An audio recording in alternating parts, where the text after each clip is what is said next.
comecei a trabalhar com o tema das fake news em 2017.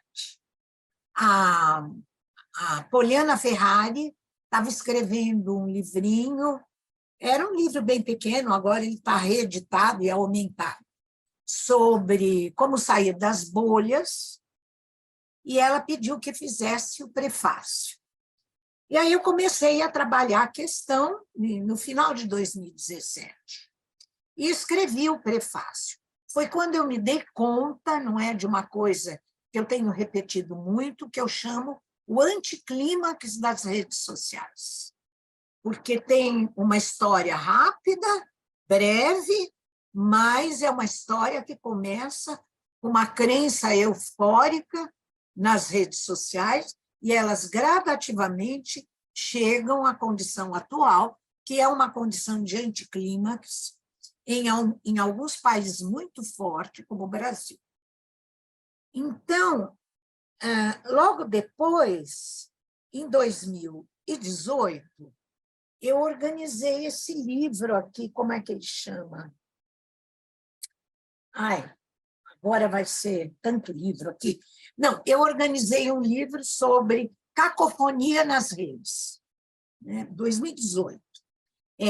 É do meu grupo de pesquisa, e aí eu resolvi escrever um artigo.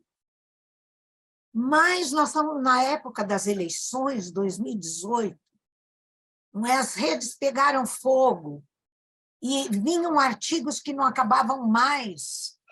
Não dá para comparar com o GPT agora, não é? Porque agora virou um dilúvio inacreditável. Mas artigos que não acabavam mais, e aí meu trabalho começou a crescer e virou um livrinho. A pós-verdade é verdadeira ou falsa. Bom, a partir daí, fiquei vendida para o tema, né? Então, eu vou enumerar aqui algumas coisas que eu já publiquei sobre o tema de 2018 para cá. Em 2020, por exemplo, fui convidada para a revista Verbo e escrevi um tema, semiótica das fake news. Escrevi um artigo. Ele está nas redes, chama Verbo, Cadernos de Pós-Graduação, é muito fácil encontrar, é só colocar Lúcia Santaella, Verbo e pronto. Aí, em 2021,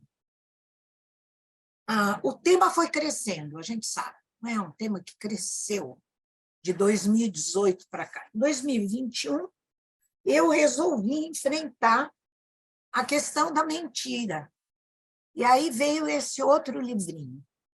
Mas, junto com esse livro, em 2021, comecei a ser muito procurada, né, a convite para publicar textos sobre o tema. Então, eu publiquei na TechCogs, que é a revista da qual eu sou vice-diretora científica, um número inteirinho sobre deepfake. E lá eu fiz o dossiê, fiz a entrevista e lá escrevi, junto com um aluno da pós, um texto sobre deepfakes na perspectiva da semiótica. 2022, aí eu fui convidada pela revista de jornalismo da ESPM, que é uma revista coeditada pela Universidade de Chicago, e publiquei um texto, A Voragem da Desinformação. Aí está saindo, saiu ontem, impresso, já está no... Desculpe colocar tudo isso, mas não legitima a minha palestra aqui. A minha palestra não está saindo do nada. Eu venho trabalhando realmente no tema, porque eu acho que é um tema desafiante e que nós, intelectuais, temos que responder de uma maneira ou de outra, e inclusive teoricamente, para uma melhor compreensão da questão. Então, agora, em 2023, ontem saiu impresso um livro que eu organizei, que se chama Flagelos da Desinformação. E nesse livro tem um artigo meu sobre, bem longo, definir desinformação é preciso. Isso foi instigado, inclusive, por uma matéria da revista de pesquisa da FAPESP, uma matéria que dizia o seguinte, que a noção de desinformação ela é tão ambígua e tão dispersiva que dificulta a possibilidade de combatê-la. Então, eu escrevi esse artigo, me deu muito trabalho, mas, enfim, está lá. E agora, no Prelo, eu tenho um outro artigo que ainda não saiu, que vai ser publicado num livro da Unicamp, que se chama O Dilúvio da Desinformação, Suas Razões e Consequências. Gente, tudo isso regado à semiótica. Mesmo quando eu não falo a palavra semiótica, meu pensamento ele é marcado, não necessariamente pela aplicação de conceitos, mas ele é marcado pelo pensamento de Peirce, que funciona como uma lógica, um mapa cognitivo. Então, eu acho que a semiótica de Peirce é, sobretudo, um mapa para a cognição. Então, e que, inclusive, incrementa a nossa cognição. Então, é só agora que eu vou entrar no tema que me deram. Então, a intenção dessa minha apresentação é justificar e discutir, não é? Discutir de maneira justificada por que a semiótica nos ajuda a compreender a desinformação. E também as fake news e deepfakes. Eu considero tanto fake news como deepfakes como subcategorias da desinformação. Desinformação é mais um. Eu vou tocar nisso, uma discussão um pouco mais aprofundada daqui a pouco. Então, como nós já sabemos, há várias semióticas. Isso a gente precisa esclarecer. Quando a gente fala de semiótica, a primeira coisa que eu pergunto é de qual você está falando? Que são várias. E é importante, não é, começar com isso, embora todas as correntes semióticas persigam o mesmo objetivo, ou seja, compreender como funcionam as linguagens e a que fins elas se prestam, os modos pelos quais cada uma das semióticas realiza isso é distinto. Então, nós temos a semiótica, eu gosto de chamar a semiótica de Peirce de uma semiótica filosófica. É assim que ele colocaria a semiótica dele, porque ela está no centro de um edifício filosófico e a semiótica ocupa o coração desse edifício. Depois tem semiótica da cultura, que até hoje ela está bastante ativa na Estônia, no centro de Tartu.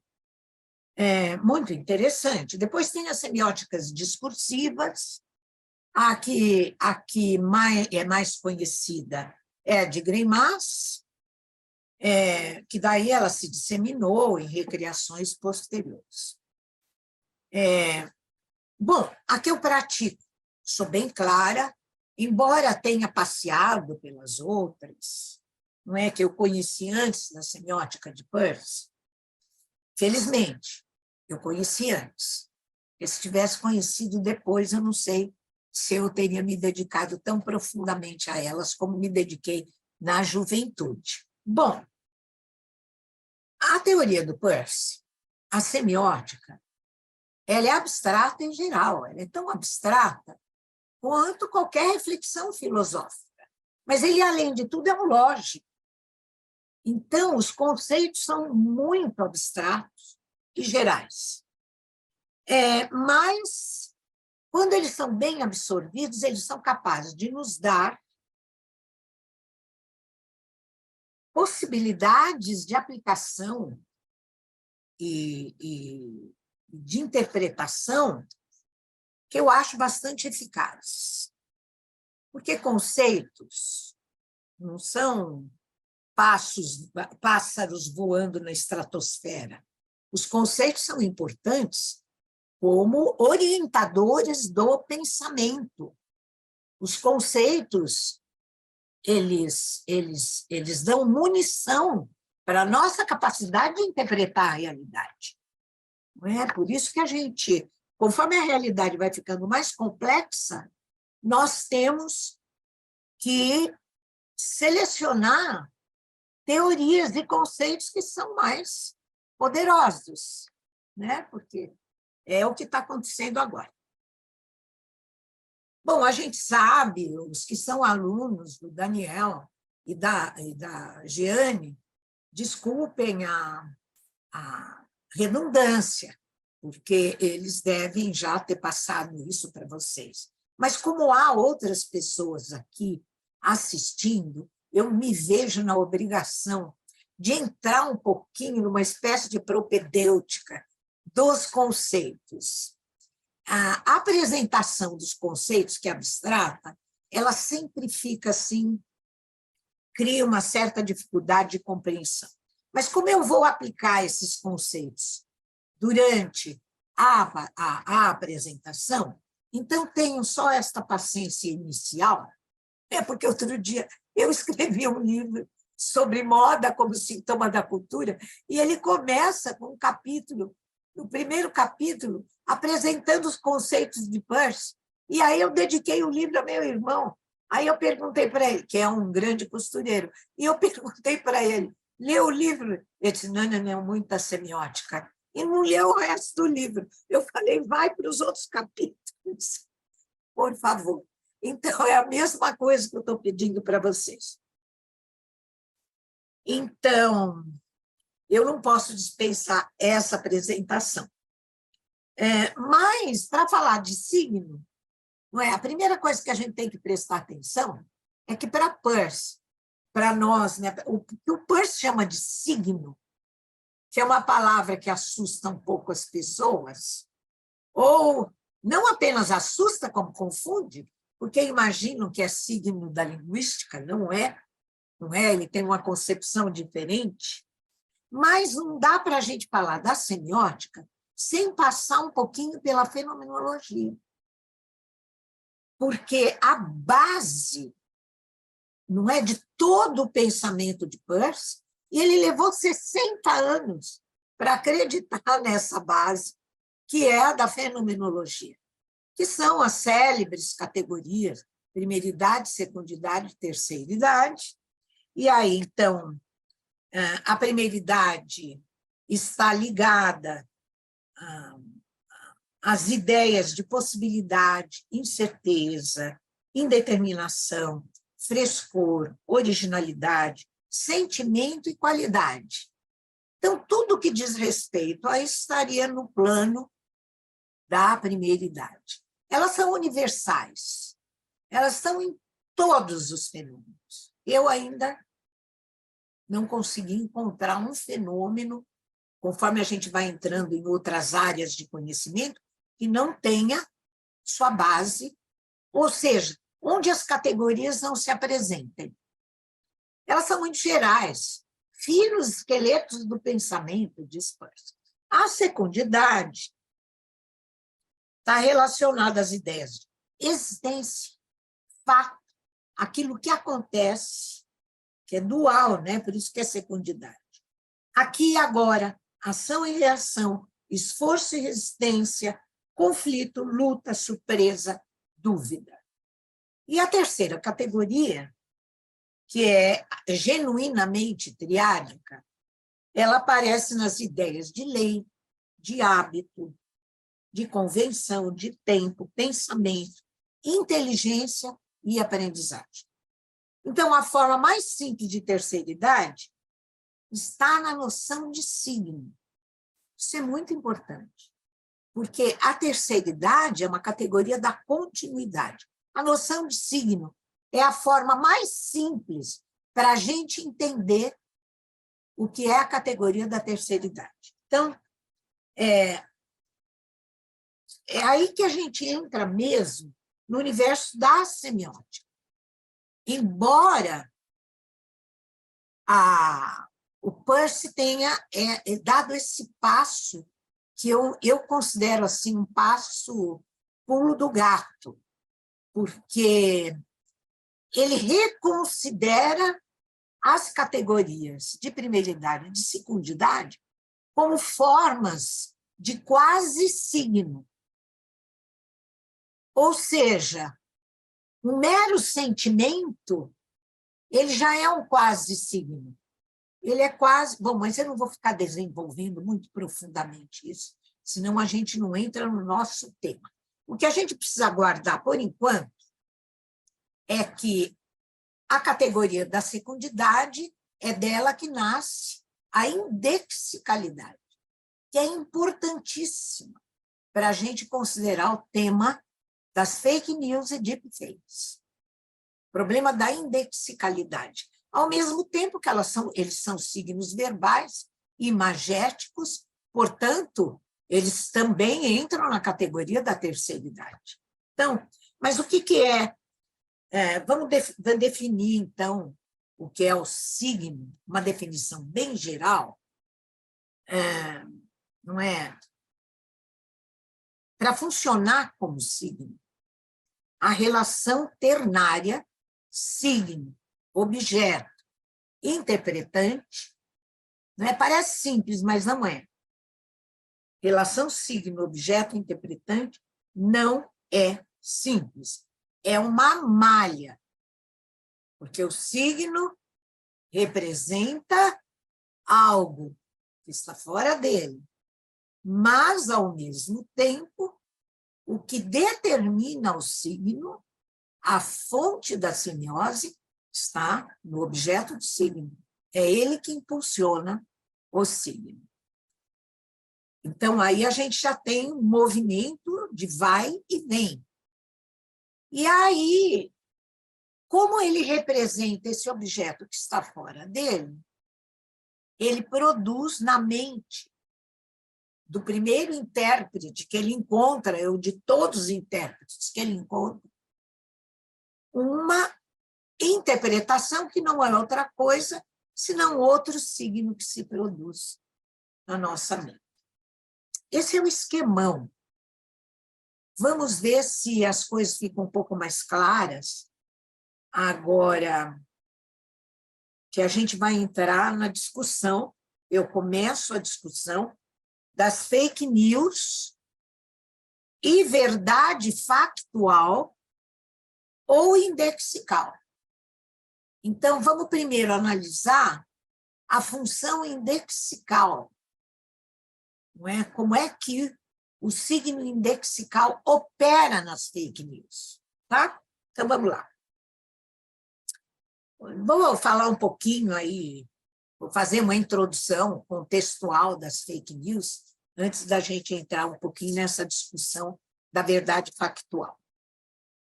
Então, os dois termos, fake news e pós-verdade, explodiram em 2016. Depois que Trump foi eleito e houve a aprovação do Brexit nos Estados Unidos. Em 2018, no Brasil, a questão ferveu, né? Eu já falei na introdução. Então, fake news significa notícias falsas. Aliás, fake é feito para enganar. Nesse sentido de falsa, é porque ela é feita para enganar. Tanto é que se fala muito em fake, isso é fake, que ele não é original, muito empregado no campo da arte, etc., durante algum tempo, porque agora, não é? Durante o século XX, essa ideia da originalidade foi bastante questionada, não é? Com a reprodutibilidade técnica, etc. Então, feita para enganar. Mas o que é importante a gente levar em consideração imediatamente é que a pós-verdade não significa que a verdade deixou de existir, né? Aqui eu trabalho ainda mais profundamente do que aqui, essa questão. Não significa que ela não existe mais, significa que ela não importa mais, mas num campo específico, que é o campo da política. Porque ela continua importando na filosofia, ela continua importando na ciência, etc. Mas não é esse o nosso tema. Nosso tema agora é entender. Para entender fake news, nós temos primeiro que esclarecer semioticamente o que são notícias. Não é? A notícia é uma transmissão por algum tipo de meio, do boca a boca, panfleto, jornal, rádio-jornal, telejornal, redes sociais digitais, de algum acontecimento, evento, fato, situação vivida em quaisquer esferas da realidade. Bom, claro que os jornalistas não gostam dessa definição, mas a gente vai ver já já por quê. Então, para ser notícia, o acontecimento precisa ser veiculado. O que a gente tem é um acontecimento. É o objeto do signo. Algo aconteceu. Mas, para ele ser conhecido, ele precisa, o acontecimento, ser traduzido em linguagem, em signo, que é a notícia. Só são notícias quando os fatos são devidamente investigados e registrados em linguagem, que é a responsabilidade do jornalista. E eles são, então, transmitidos em domínio público, que é a responsabilidade da instituição jornalística. Então, a gente pode ver que há aí uma diferença que a gente tem que fazer entre aquilo que quer se mostrar como notícia nas redes sociais ou em qualquer outro meio e aquilo que efetivamente é notícia porque passou por um processo investigativo daquilo que aconteceu e que a notícia veicula. Então, olha só o que eu fiz aqui. Então, o acontecimento ocupa a posição do objeto do signo. A notícia é o signo. Porque o signo se refere ao acontecimento. Ou a situação, o contexto, não é, do acontecimento. Então, a investigação desse fato implica penetrar atentamente no contexto do acontecimento. Claro que contexto é muito amplo. O jornalista vai, e assim é quando a gente faz uma pesquisa, a gente avança na medida em que aquilo é capaz de responder o que nós chamamos de investigação, para dar alguma veridicção à notícia. Bom, aqui deixa eu explicar para vocês, porque a próxima conferência, palestra, vai ser de um professor da USP, que eu conheço. Ele tem muita relação com Humberto Eco, mas também com a teoria greimasiana. O termo veridicção, ficou claro o que eu falei? A notícia é o signo. Ela explora o objeto, que é o acontecimento, que só chega a nós quando é traduzido na notícia. Vocês já viram o filme Blow Up? Maravilha! Se o crime... Tanto é que se não existe corpo, não existe crime. Já viram isso na investigação policial. Então, o crime só existe se ele é no caso do blow-up, fotografado. Se não, o filme termina lindamente com um jogo de tênis sem bola. Não é, Antonioni? Maravilha. O jogo de tênis sem bola. Então, não tem notícia que não tenha como objeto algo que aconteceu. Né? Bom, então eu coloquei isso aqui, que eu acho que é uma coisa que eu pensei só aqui para fazer esse texto, escrever esse texto. A notícia tem que ter uma veridicção. Ela tem que ter um teor de verdade em relação àquilo que ela noticia. Bom, mas aí eu preciso abrir aqui um parênteses. O termo veridicção é um conceito empregado na semiótica greimasiana. E eles definem a veridicção da seguinte maneira: a integração da problemática da verdade no interior do discurso enunciado, como a inscrição e a leitura, isso aqui é uma citação de Greimas, e a leitura das marcas da veridicção, graças às quais o discurso enunciado se ostenta como verdadeiro ou falso, mentiroso ou secreto. O que há, na verdade, é um crer verdadeiro, que deve ser instalado nas duas extremidades, entre o emissor e o receptor. Bom, só para simplificar, o problema da veridicção na teoria greimasiana, ela se dá no interior do discurso, que prescinde.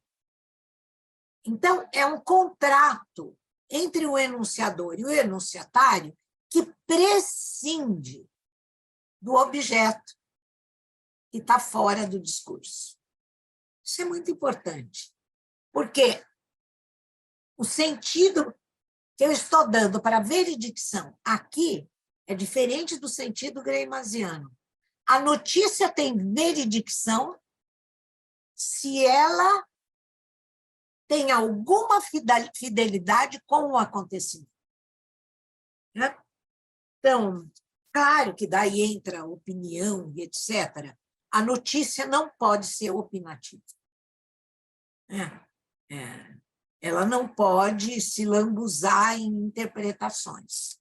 Ela tem que ter alguma fidelidade, porque senão a gente não sabe mais, não é o que é notícia para diferenciar de fake news. Bom, então, eu estou modificando, espero que tenha ficado claro. Agora, o que acontece? Essa explicação que eu dei fica muito próxima da noção de verdade factual da Hannah Arendt, que, aliás, ela não leu Peirce, e, evidentemente, o Peirce também nem podia supor que uma Hannah Arendt ia aparecer no mundo, mas tem muita similaridade entre a noção de verdade factual da Hannah Arendt e aquilo que a gente chamaria, na semiótica peirciana, de uma relação indexical. A notícia realmente aponta para uma verdade que é a verdade do fato. Então, eu vou citar o que a Hannah Arendt fala de verdade factual. E ela chama atenção, antes dela definir a verdade factual, ela chama atenção para o seguinte: mesmo que admitamos que cada geração tem o direito de escrever sua própria história, claro, não admitimos mais nada além de ter ela o direito de rearranjar os fatos de acordo com sua própria perspectiva. Mas não admitimos o direito de tocar na própria matéria factual, que para Peirce é o objeto dinâmico, é o objeto ao qual o signo se refere. Olha, então o que vem a ser matéria factual? Peirce nos ajuda a pensar. Porque para Peirce, os fatos existem. Por isso eles são fatos. Fatos têm existência. Eles ocorrem em um tempo e um espaço que lhes são próprios. O que acontece são eventos reais, que são datados e são localizáveis. Os fatos podem ser das mais variadas ordens. Não há classificação previamente estabelecida da natureza dos fatos.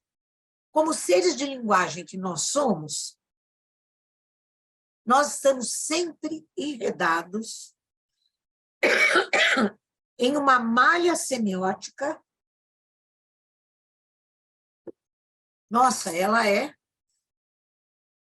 Não tem, a gente está o tempo inteiro, qualquer pessoa que existe, porque nós somos seres existentes também, como os fatos existem, mas estamos rodeados por todos os lados, cima, embaixo, numa malha semiótica. Quando a gente fala signo, objeto interpretante, parece que é linear. Não, ela é pluridimensional. Então, o que acontece? Como seres de linguagem, sempre enredados. Mas os fatos se caracterizam como fatos porque acontecem no tempo e no espaço. É essa realidade que recebeu o nome de verdade factual em Arendt, e que pode muito bem ser traduzida semioticamente pela dose de verdade que um signo indicial pode conter. Mais recentemente eu tomei conhecimento de uma obra de autores lá escandinavos que se chama Post-Truth, Fake News and Democracy, Mapping the Politics of Falsehood. Os autores Farkas e Chu criticam e abandonam o conceito de verdade factual, porque discordam da posição de Arendt, de que a política, a posição dela é essa, a política não deve ser vista como criadora de verdades. Eu acho que ela tem uma razão suprema nisso. Se a gente for colocar na política a fonte da verdade, estamos frios.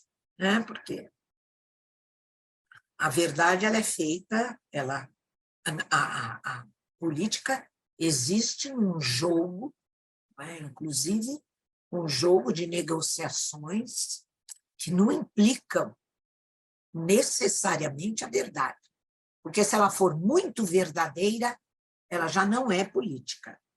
Então, o que a Hannah Arendt coloca? Não é a política a fonte da verdade.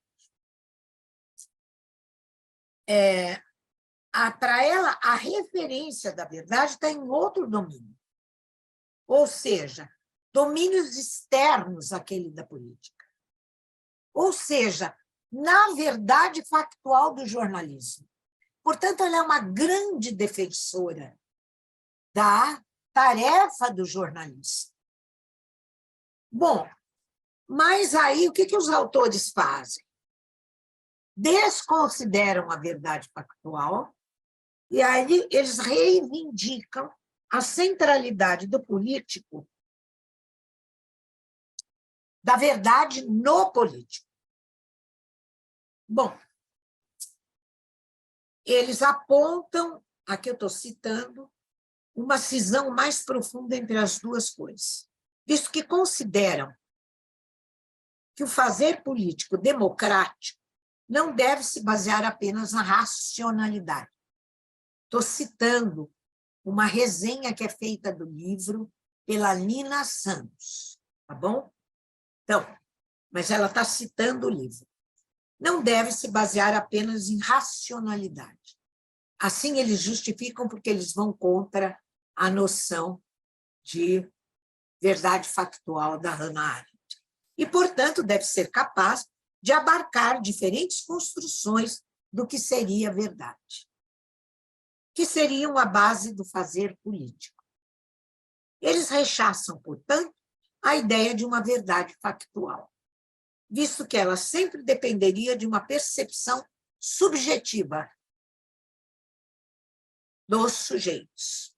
Negam a possibilidade de um ground, chão, estável e imutável, sob a realidade social, e defendem a possibilidade de múltiplos solos que instauram uma fundação precária e temporária. Eu estou citando isso aqui, inclusive mencionando este livro, para mostrar para vocês a falta que a semiótica faz. Quer ver? Vamos lá. Quantos pontos fracos existem nos argumentos dos autores? Aliás, a semiótica é ótima para isso. Como ela permite que a gente detecte algo, claro que não a semiótica sozinha, ela tem que ser alimentada por muitas leituras que a gente faz de outros autores, entenderam? Não é? Semiótica não é um abre de sésamo. Bom, olha só. De que racionalidade os autores estão falando? A notícia é puramente racional? De onde vem essa crença de que o discurso jornalístico é puramente racional? Aliás, eu não sei o que é um discurso puramente racional. A própria linguagem verbal não permite toda essa racionalidade. Senão, a lógica não teria criado outra linguagem. Aonde que o discurso jornalístico é inteiramente racional? Que baboseira é essa? Bom, mais do que isso, de onde vem a postulação de que a verdade factual depende de uma percepção subjetiva do sujeito? Perceber? Longe dessa dependência do caráter subjetivo, ora, eles estão negando aqui todo o trabalho investigativo do jornalismo. Não há jornalismo sem um trabalho investigativo. Então, o jornalista faz o que ele faz por uma opção puramente subjetiva. Vocês percebem que isso é uma bobagem? Não há situação puramente subjetiva, porque nós estamos sempre envolvidos num campo de forças que estão em jogo. Enquanto que a verdade factual, ela depende dos eventos de fato que acontecem. Existem e insistem. É isso que o Peirce coloca, que é uma maravilha. E que está muito ligado à psicanálise, o real na psicanálise. O objeto do signo, ele não apenas existe, como ele insiste, mesmo quando esse objeto é abstrato. Pior do que tudo isso, olha que horror agora, hein? Propor a possibilidade de múltiplos solos que instauram uma fundação precária e temporária é patinar no relativismo, caindo com ingenuidade justamente naquilo que eles tentam criticar, que é o falatório das redes sociais, onde brotam e se disseminam as fake news. Eu espero ter deixado claro. É melhor, portanto, que a gente fique com a verdade factual.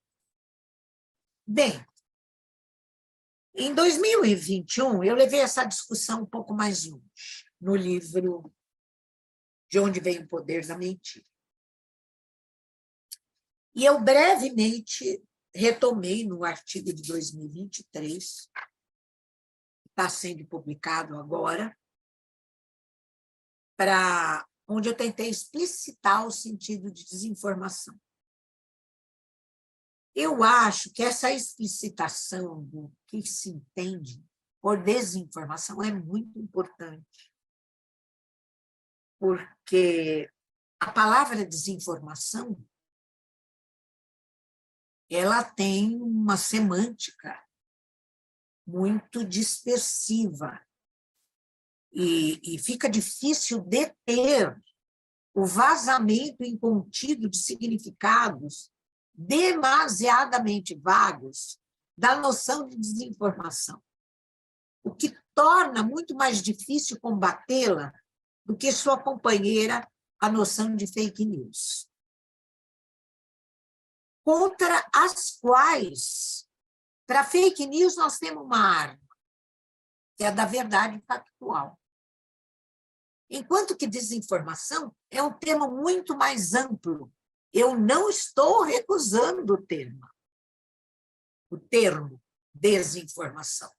Mas nós temos que ver que, embora eu apoie os jornalistas que não querem chamar fake news de notícias, eu concordo, eu me ponho no papel deles, é mais fácil entender fake news, que é feito para enganar, do que desinformação. Porque o termo desinformação ele é muito amplo e ele abrange muito mais coisa do que meramente fake news. Eu vou voltar a isso no fim do meu texto, né? E outra coisa que eu notei, embora se faça a diferença entre desinformação, informação incorreta e desordem informacional, isso aqui não é outra coisa senão sintoma da impossibilidade de emoldurar o tsunami de mensagens enganadoras que indomesticavelmente correm pelas redes. Eu estou chamando a atenção a isso porque, em vez da situação melhorar, com a IA generativa ela está piorando. Bom,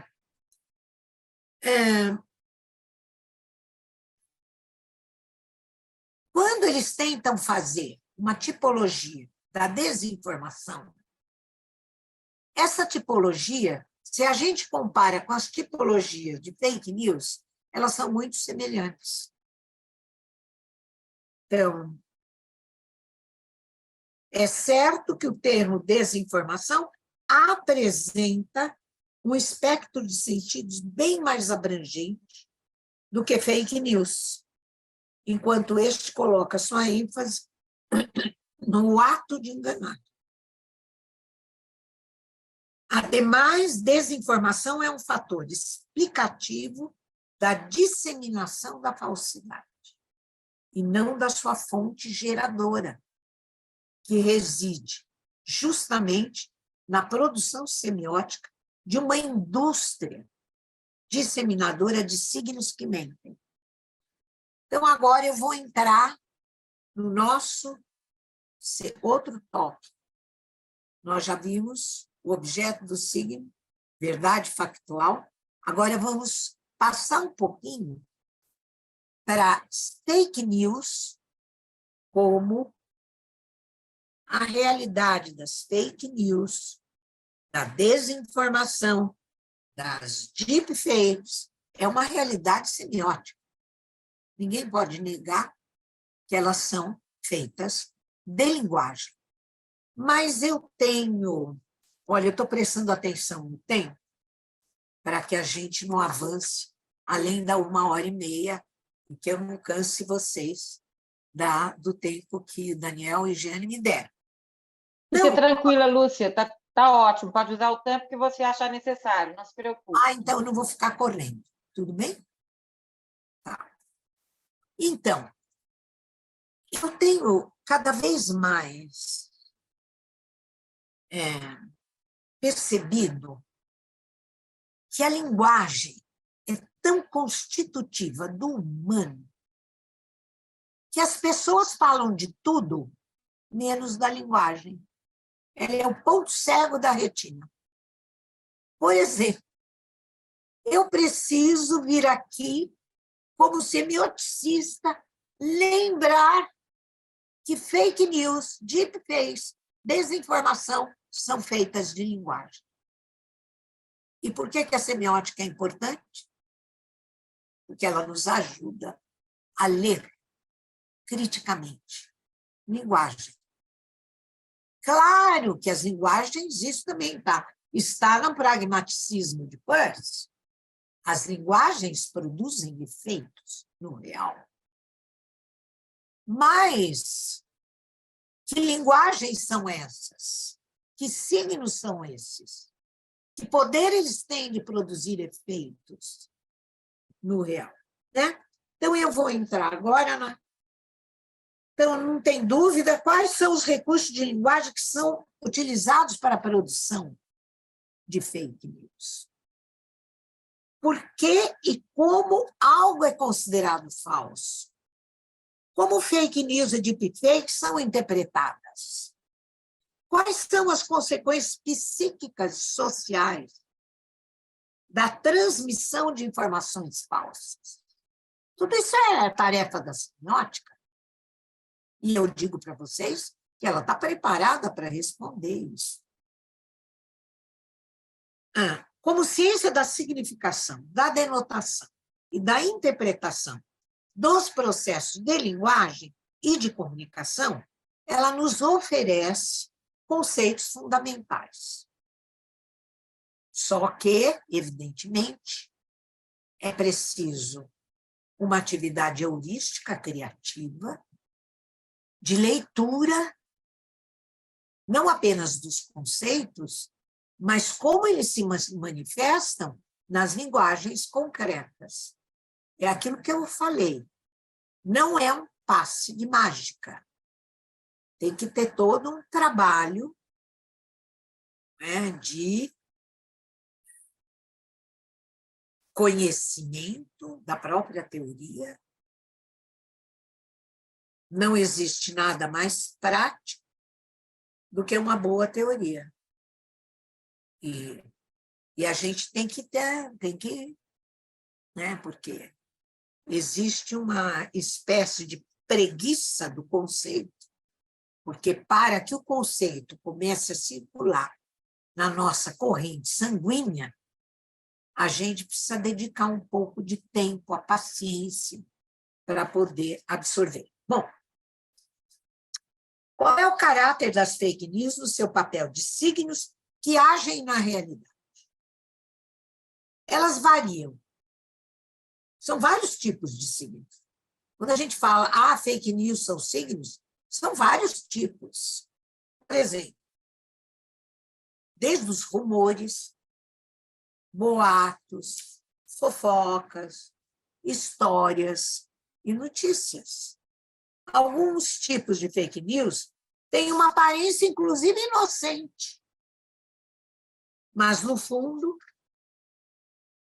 dissimuladora.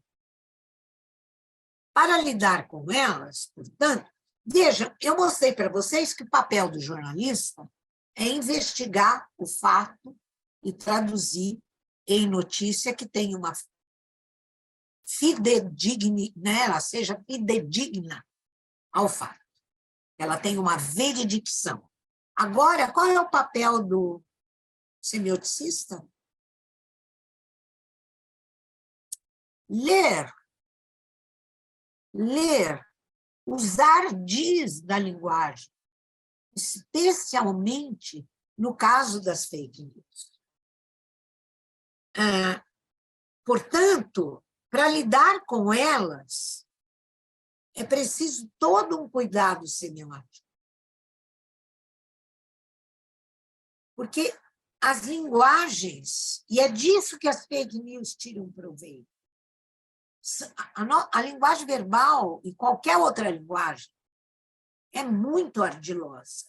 É preciso estar atento às astúcias da linguagem. Então, vamos ver de perto agora, mais de perto, algumas análises que eu fiz de tipos de fake news, que também servem para aquilo que a gente chama de desinformação.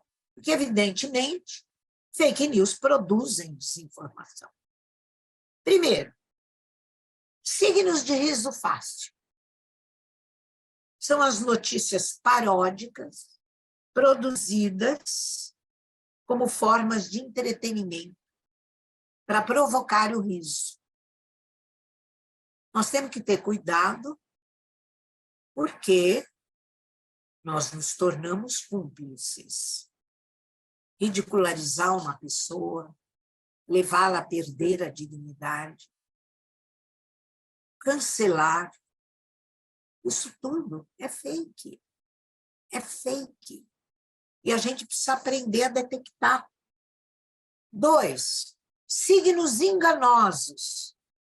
Registro de fatos que deliberadamente ou não distorcem o que realmente aconteceu.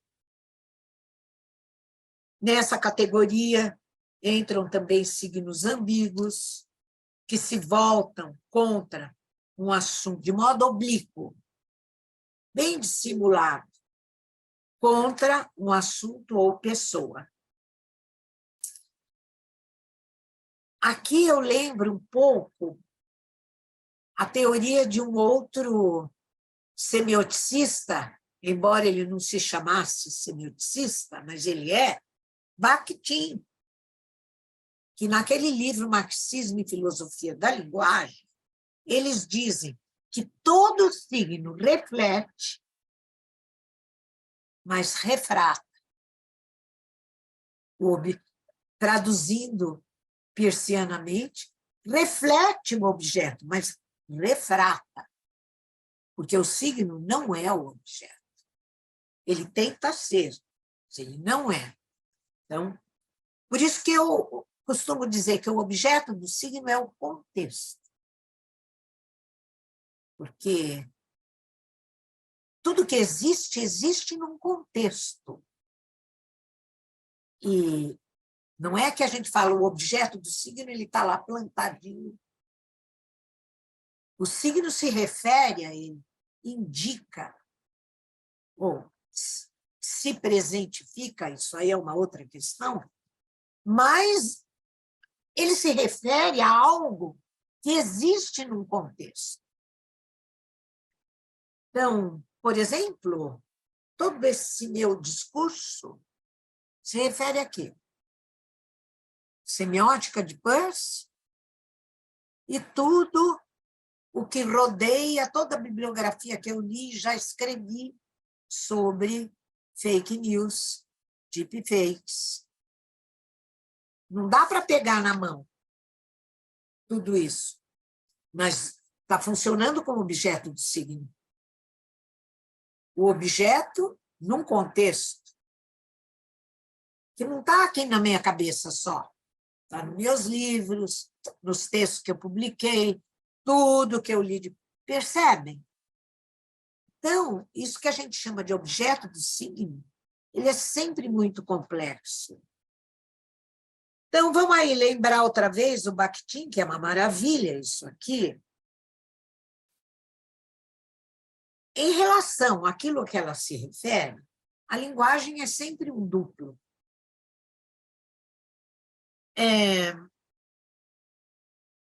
E como duplo, há sempre um hiato entre o dizer e aquilo que é dito, sobre o qual se diz. Tem um hiato. Isso a gente percebe muito na fotografia. Uma enorme fidelidade ao referente, mas aquilo que se fotografa é sempre muito mais amplo do que o que cabe no enquadre da fotografia. A fotografia é o signo. Aquilo que ela fotografa, captura, é o objeto do signo. Tá? Bom. Então, até mesmo as falas mais bem intencionadas acabam por estar submetidas a uma certa refração. Quer dizer, distorção. É por isso que a gente sofre quando vai escrever. Porque parece que está na nossa cabeça, a hora que você vai escrever, tem aquela distorção, não é, daquilo que a gente quer dizer. Bom, signos sensacionalistas. Matérias jornalísticas, muitas vezes corretas, são atrapalhadas pela falsificação. Sensacionalista. Então, a gente não pode recusar o fato de que o jornal precisa vender, ele tem competidores e ele usa muito o sensacionalismo, que é um tipo de fake. Signos, outro tipo, apressados e mal fundamentados.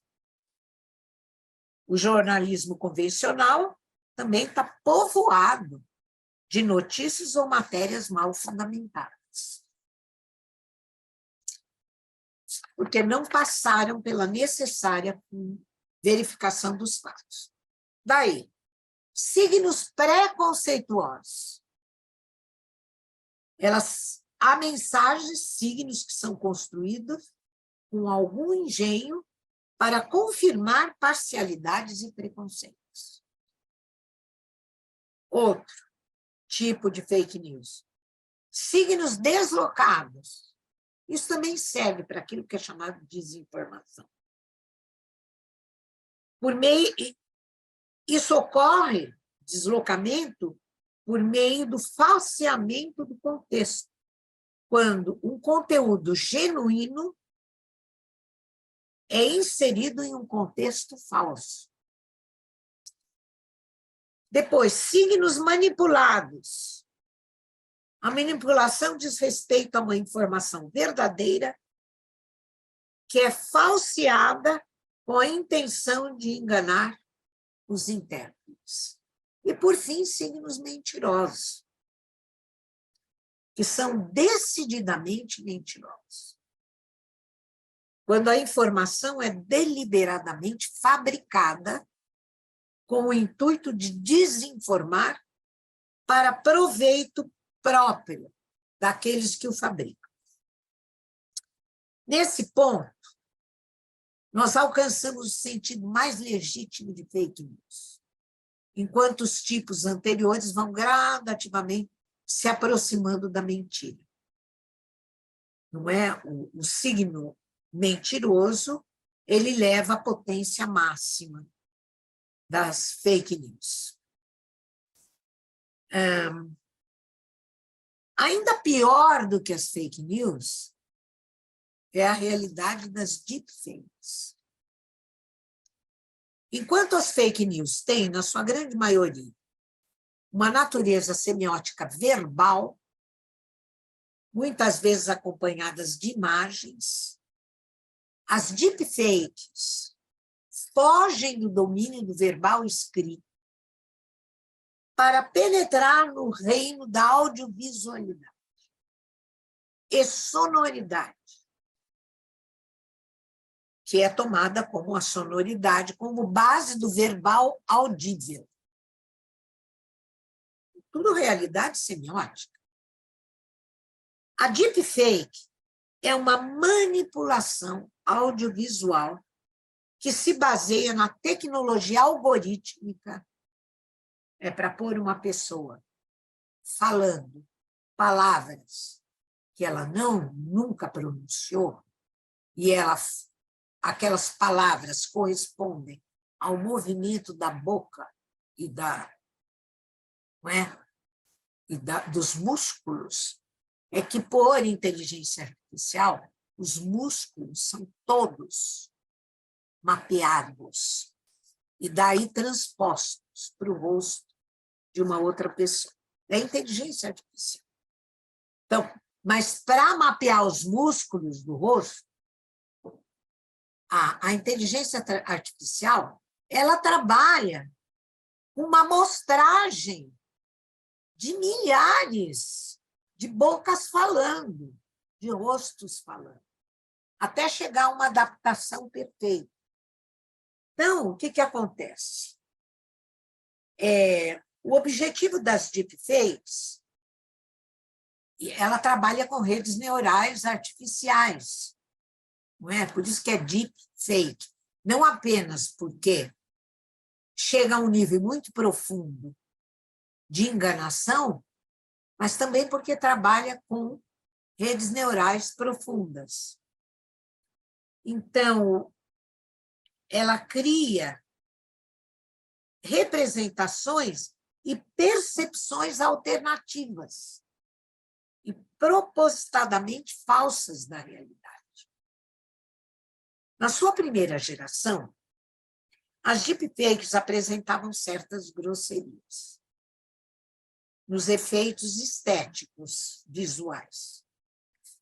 Com a sofisticação tecnológica crescente, os vídeos e áudios fakes passaram a responder com uma perfeição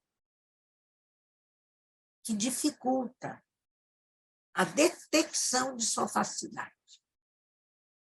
Os primeiros procedimentos técnicos da IA, que eram empregados há poucos anos, tinham uma aparência ainda relativamente precária. Agora, os sistemas de IA generativo de imagens aumentam sobremaneira o caráter documental da imagem e vídeo. Não obstante, sejam documentações simuladas. Elas são simuladas, porque elas são criadas por inteligência artificial. Mas o efeito engana profundamente. Esses são os casos recentes da imagem do Papa, vestindo um capote da moda, o vídeo de Trump sendo preso, o rei Charles ostentando um chapéu russo e seguindo a ostensividade de tomar pessoas famosas. Porque não interessa pegar qualquer um. Qualquer um é qualquer um. Eles pegam pessoas famosas, daí provocam um efeito, não é, de confusão, confundem a nossa apreensão da realidade, dos fatos, com essas enganações. O instantâneo do presidente Macron na luta em um movimento de rua. Pode-se prever que os danos sociopsíquicos que esse tipo de deepfake pode provocar são imensuráveis. Por quê? Vou explicar semioticamente. Por que são imensuráveis? De acordo com a teoria da percepção de Charles Sanders Peirce, não somos imediatamente capazes de duvidar daquilo que vemos. Isto porque a visão e qualquer percepção é acompanhada indissoluvelmente por um julgamento de percepção que nos informa sobre aquilo que é visto. Nós não podemos duvidar daquilo que vemos ou percebemos. Caso contrário, viver seria impossível. Eu não posso duvidar que eu estou diante aqui do meu computador e que eu estou vendo essas imagens de vocês. Não posso duvidar. Porque a visão é imediatamente acompanhada por um julgamento de percepção que me diz sobre o que eu estou vendo. Mas isso tudo é muito rápido, é instantâneo.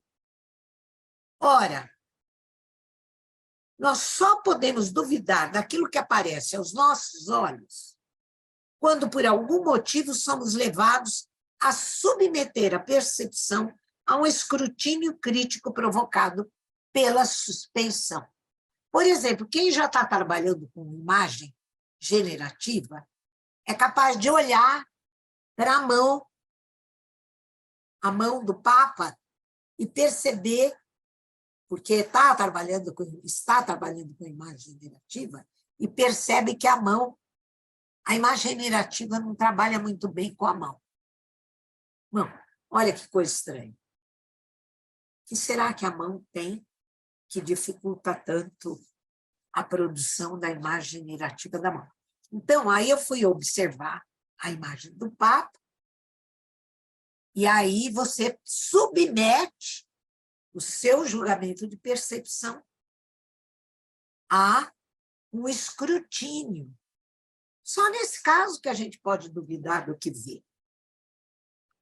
Isso perigosamente significa que a banalidade do mal, outro conceito da Arendt, e a perversidade humana em ação tem condições de alimentar a indústria de notícias falsas em volumes muito maiores do que aqueles que já nos são conhecidos. Eu não sei.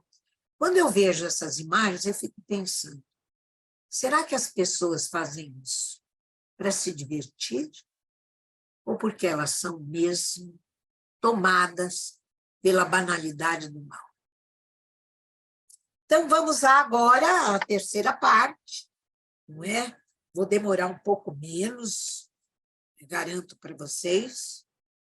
Papel dos intérpretes na geração de interpretantes e na proliferação das fake news e deepfakes. Entramos no terceiro elemento da tríade, ou seja, o signo só funciona como tal quando encontra seus intérpretes e produz, na mente desses intérpretes, efeitos interpretativos. Os intérpretes das fake news são pessoas vivas que existem no tempo e no espaço. São seres pensantes. Não adianta chamar eles de idiotas, quem prolifera fake news. Eles são seres pensantes, que sentem e agem, e ininterruptamente interpretam de acordo com o repertório, aí sim, de acordo com o repertório informacional de que eles dispõem. Nunca o ser humano deixou de ser exposto à falsidade e à mentira. Isso sempre houve e haverá. O que mudou? Não adianta falar, ai, Lúcia, isso sempre houve. Tá bom, sempre houve. Só que mudou. Mudou a escala. Mudou a escala. Enquanto eu conversava com a vizinha, ou com meus amigos num jantar, num bar, tudo bem. Agora não é mais assim. Não é mais o boca a boca. Ou escrevia um panfleto, etc. Não. A escala mudou. São os ambientes para a produção, difusão, contágio e disseminação. A internet é um universo de todos e de ninguém. Compartilhar é um apelo que vira regra no funcionamento das redes sociais, gerando-se aí as condições para a disseminação de falsas notícias e de boatos. Aonde que eu recebi e vi a imagem do Papa? Aqui. Acordei de manhã, pus meu celular funcionando e já me veio aquela imagem. Então, felizmente, eu não compartilhei, né? Porque tive alguma suspeita. Mas depende do repertório para você ter suspeita, né? Aliás, eu ando defendendo que nós temos que desenvolver nos processos educacionais, desde a mais tenra idade, a arte da suspeita. Então, compartilhar mídias sociais e as redes favorecem a fofoca, a novidade pela novidade, o sensacionalismo, a velocidade da informação impensada e de compartilhamento leviano. Isso não é novidade. Tudo isso a gente já sabe. O que é preciso explorar semioticamente é quem são os intérpretes das fake news. Como funciona a maquinaria tradutória de interpretantes desses intérpretes. Como e onde os signos interpretantes são produzidos e divulgados.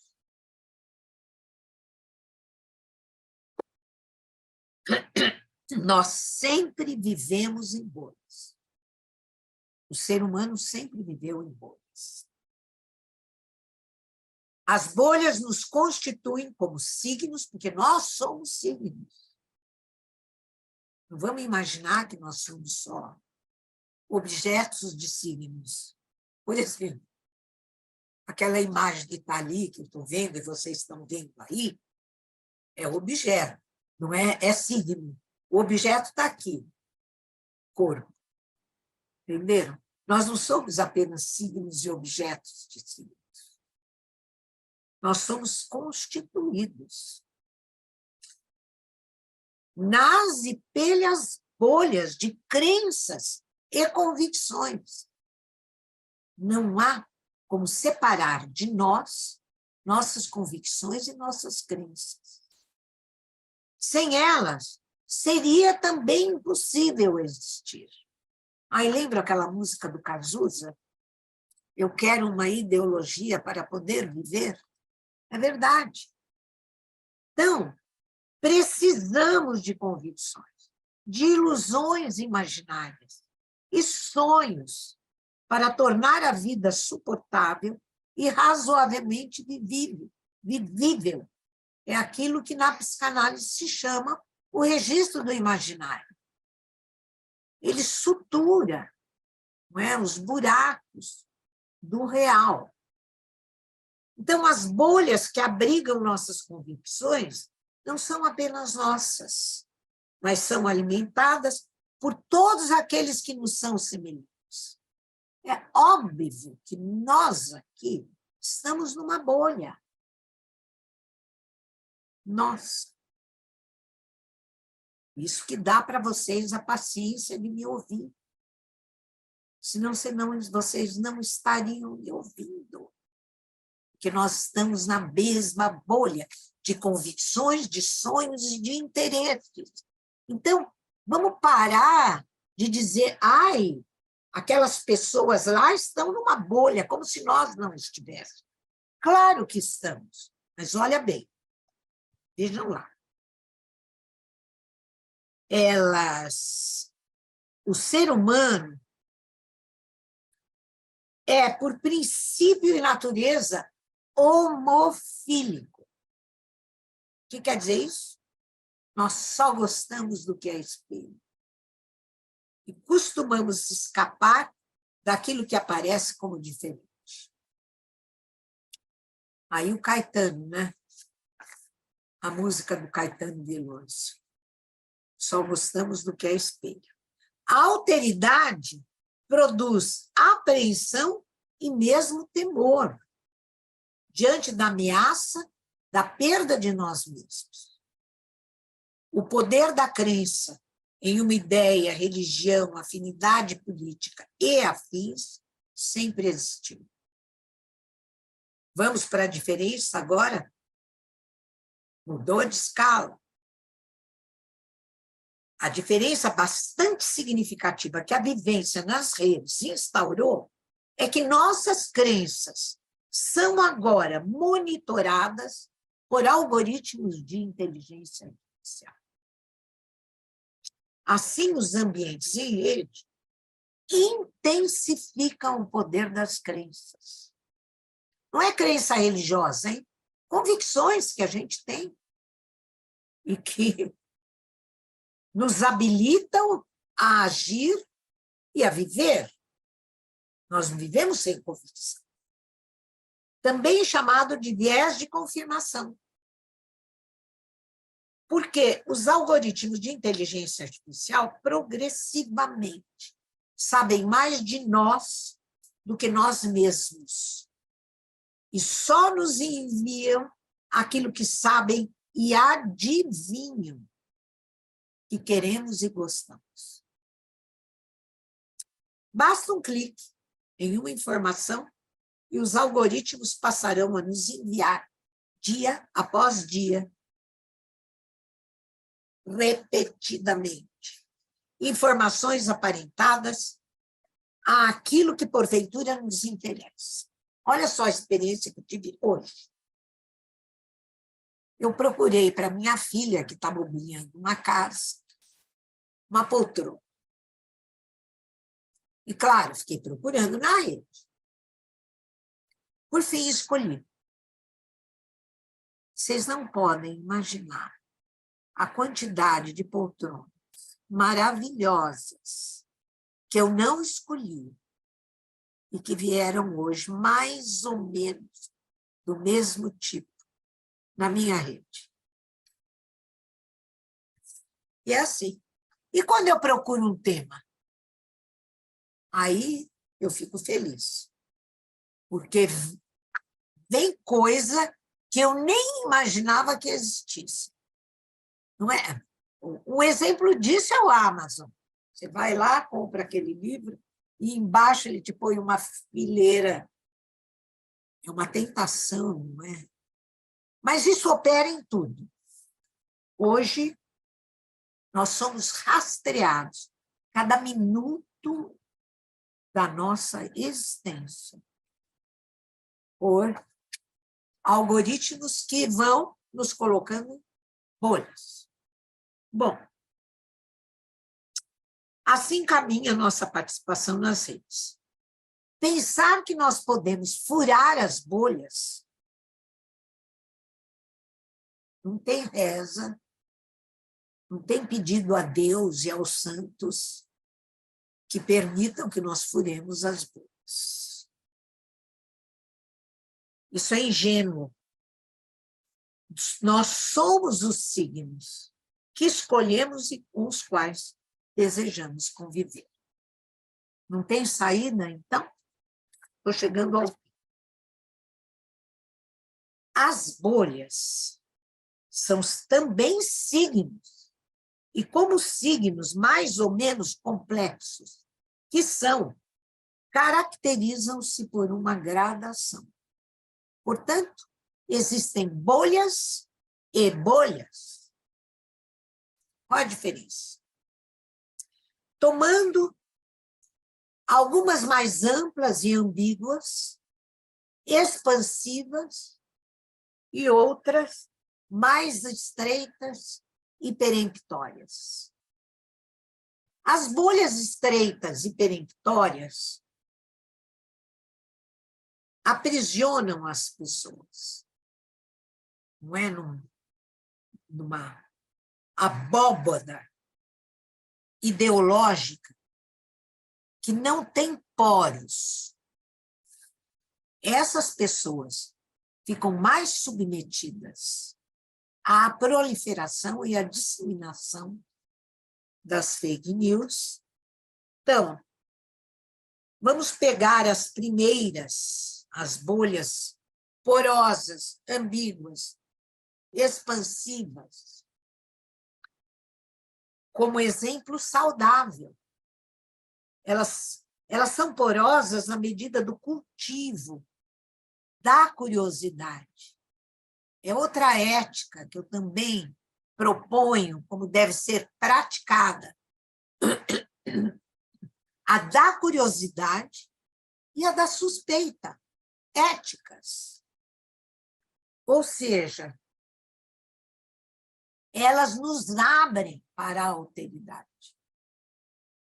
Esse seria o ideal a ser buscado. Acrescido de um novo hábito, não é? Que eu já nomeei, que é o da prática da suspeita. E agora, Daniel, vou fazer uma homenagem a você. As redes hoje nos obrigam a nos tornarmos colecionadores de rastros. Peguei do Daniel. Mas você vê, Daniel, que eu dou crédito. Está no meu texto isso aqui. É linda essa tua ideia. Colecionadores de rastros. Não é? Não há como praticar a arte da suspeita e a ética da suspeita se não formos colecionadores de rastros. As redes hoje, então, ou seja, temos que caminhar, colecionadores de rastros que caminham dos signos para os seus objetos de referência. Cada vez mais eu dou importância ao objeto do signo e à complexidade do objeto, por meio da experiência colateral, que está na teoria não é, dos signos de Peirce, que seja capaz de explorar o contexto até o ponto exigido para que o signo se torne confiável. Em suma, colocar em prática um exercício de enriquecimento dos interpretantes, que podem ser gerados a partir do cotejo cuidadoso das relações entre o signo e aquilo a que ele se refere. São novos modos de interpretar, um novo aprendizado que incorpora a checagem com o modo de ouvir, de ver e de ler. No outro extremo, as bolhas encolhidas